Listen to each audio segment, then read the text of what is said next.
নমস্কার, আসসালামু আলাইকুম। আমার নাম আবুল কালাম আজাদ মজুমদার। আমি প্রাক্তন গাঁও পঞ্চায়েত সভাপতি। এই জায়গাটা হচ্ছে বেরেঙ্গা দ্বিতীয় খণ্ড, নাথপাড়া এবং সামনে শিববাড়ি।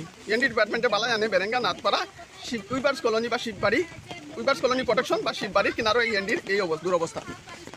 এই দুরবস্থার লাগিয়া আমি প্রথমত আমার এই এনডি ডিপার্টমেন্টেও দায়ী করি এবং বিভাগীয় কর্তৃপক্ষ তৎসঙ্গে বিভাগীয় মন্ত্রীরেও দায়ী করি।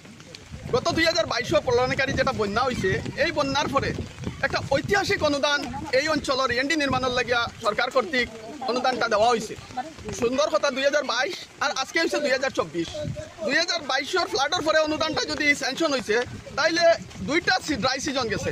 দুইটা ড্রাই সিজন মধ্যে দুইটা ড্রাই সিজন আছে, বেশি সময় দিয়েছে ড্রাই সিজন। এরপরেও এনডির কাজটা হয়েছে না। প্রথম সিজনও কাজ হয়েছে একটু, দ্বিতীয় সিজনও একবারে বৃষ্টি পড়ার টাইমে একটু মাটি লাল মাটিতে পালা নিয়েছে, যেটা মানুষ চলাচলের লাগে বারবার ডিমান্ড করার পরে লাল মাটিতে পালা নিয়েছে। এই যে স্পেসিফিক জায়গা আপনার গত বছর আপনারা গেছিলা টিআরপি বাড়িছে চ্যানেলের যে আপনার কিতা নাম বেতকান্দি, এইবার শুনবা খালি শিববাড়ি নাথপাড়া। কারণ হইলে এই জায়গা যে এনটি নির্মাণ যেটা হয়েছে, এখানে নিচে আছে নাথপাড়া প্রোটেকশন, শিববাড়ি প্রোটেকশন। এই শিববাড়ি প্রোটেকশনের লাগাই এই এনডিটা। এই এনডির মধ্যে একটা এই এনডি ডিপার্টমেন্টও আছে। গত বছর যেটা একুয়ার করছে ল্যান্ডটা, যেটা রিকভারি করছে, এটা করার কারণ হইল 1:2, 1 মিটার হাইট বাড়াইলে 2 মিটার মানে স্লোপ করা হইতো, এর লাগে করা হয়েছে। কিন্তু এই যে স্পেসিফিক জায়গা, এটার মধ্যে হাইট অন্তত 12-14 ফুট আছে, 14 ফুট বা 15 ফুট হাইট হইব। এই হাইটের মধ্যেও তারা গত পুরান এনডির উপরে মাটি ফেলাইছে। এখানে দুইটা টেকনিক্যাল কথা আছে। এখানে লোকাল মানুষে বারবার আমরা ডিমান্ড করছি, ওই যে এখন যেটা ব্যাম্বু প্লাস সেটিং করা হয়, এটাও আমরা ডিমান্ডে হয়েছে। কয়েকদিন আগে বাঙ্গার পরে আমরা এই ডিপার্টমেন্টে অনুরোধ করছি, অনুরোধ করার পরে কাজটা শুরু করছেন। হয়েছে কি এই জায়গায় যদি আমরা ইএনডি ব্যাম্বু প্লাস সেটিংটা দিয়া স্লোপটা মেনটেন করিয়া যেতাম, 1:2 মেনটেন হইল না, কিন্তু 1:1.5 1 ফুট মানে হাইট আর আধা ফুট ব্রেথ হইলেও আমরা রইল।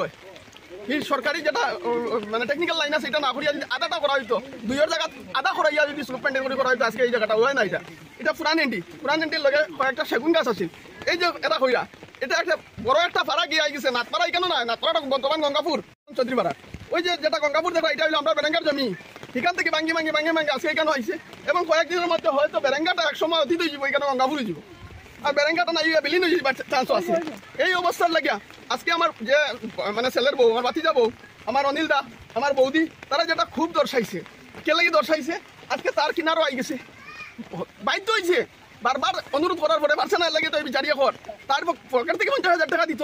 প্রয়োজনে এই ধরনের কাজের লাগে আমরা গ্রাম থেকে চাঁদা উঠে দিলাম। এই যেভাবে কাজ ওর এটার থেকে আরো গতি বাড়ানোর প্রয়োজন আছে। ফ্লাডের জল যদি বাড়ি যায়, হয়তো অনিলদা অতীত হয়ে যাব, অনিলদার গড়টা অতীত হয়ে যাব। এর লাগে আমরা এটা বিভাগীয় কর্তৃপক্ষ, আমরা এখানে বর্তমান যে নির্বাচিত সাংসদ, নবনির্বাচিত সাংসদরে জাতি ধর্ম বর্ণ সর্বধর্ম মানুষের নির্বাচিত করছে এবং ভোট দিছে। এইবার একটা ঐতিহাসিক ভোটের মাধ্যমে তাই নির্বাচিত হয়েছে। আমরা এখানের বিধায়ক দীপায়ন চক্রবর্তী মহাশয় সবরে আমরা এলাকার পক্ষ থেকে আমরা অনুরোধ করি, আর একবার স্পটটা পরিদর্শন করিয়া এটার বিহিত ব্যবস্থা নয়, নাইলে 21-22 এর সময় জলের হয়ে যাব, গতি হয়ে যাব, হাইট হয়ে যাব। এরপরে আইয়া মায়া খান্না করার থেকে আগে থেকে এটা ব্যবস্থা নেওয়ার প্রয়োজন আছে। যে হারে বৃষ্টি এখন নেট সবার পকেটে আছে, ডেইলি দেখা যায় বৃষ্টি আছে, আগামী আরও 7 দিন বৃষ্টি আছে। এইরকম বৃষ্টি যদি থাকে, তাহলে বৃহত্তর শিলচর শহর হয়তো গত বছর ন্যায় প্লাবিত হইব। অনিল দাস সহ নাথপাড়াটা একটা অতীত ইতিহাস থেকে যাইব। নাথপাড়াটা যদি এখান থেকে এনডির বাংলা মানে বাংলাটা শুরু হয়, তাইলে নাথপাড়াটা আবার গঙ্গাপুর হয়ে যাব, নদীর তলান্বিত হয়ে যাবার লাগে আমি সবার কাছে অনুরোধ করি, আর আমরা সবে যাতে স্পট পরিদর্শন করাই আর কাজের স্পিডটা বাড়াই এবং এটার কাজের যাতে ইনকোয়ারিটা হয়। এই কাজটা কতটুকু হাইট হওয়ার কথা আর কতটুকু হয়েছে, এটা নিয়ে আমরা আরটিআই মারমু ইদানিং।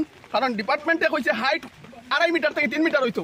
আমরা ওই যে জায়গা তারা এখানে 1 ফুট হাইট হয়েছে না, হয়েছে নিবা এটা না, আমি আমার মুখের কথা না, এর লাগে আমি কইলাম এটার খাজর, এটা তো এনটিটা খুদিলে ফাইলি বাইরে কোন জায়গা থেকে মাটি বড় উঠেছে, এটা লাগে এটা ইনকোয়ারির প্রয়োজন আছে এবং প্রপার হাইট এবং ব্রেডটা মেনটেন করার লাগে আমি অনুরোধ রাখিয়া আমি আমার বক্তব্য শেষ করব।